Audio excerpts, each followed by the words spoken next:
नमो नमः. आज आपण श्री सिद्धांत शिखामणीतील शिक्षापादोदक स्थल हे स्थल पाहणार आहोत.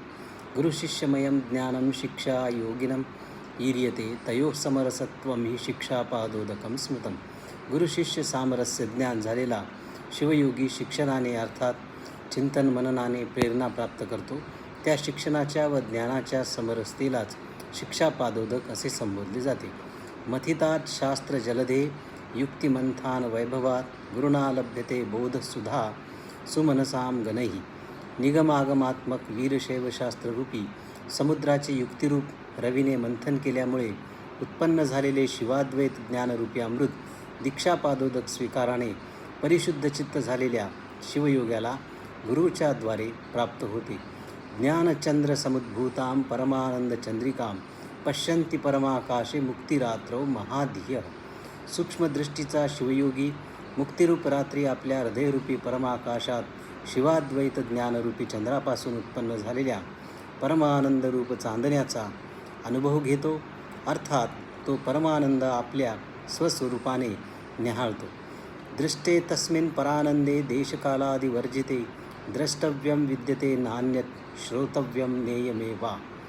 देशकालादिकापासून खंडित न होणाऱ्या त्या परमानंदाचा साक्षात्कार झाल्यावर या जगामध्ये पाहण्यासारखे व ऐकण्यासारखे दुसरे काहीही शिल्लक राहिलेले नसते.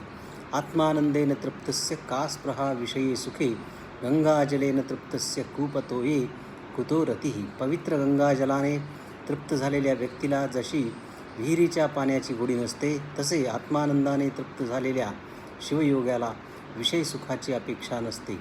यस्मिन् प्राप्त कल्लोले सुखसिंधो निमज्जती सामरस्यात महायोगी तस्य सीमा कुतो भवेत.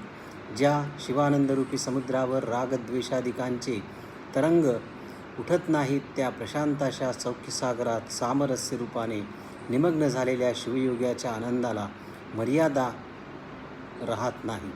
गुरुप्रसाद चंद्रेन निष्कलंकेन चारुणा यन्मनः कुमुदं नित्यबोधितं तस्य को भ्रमः.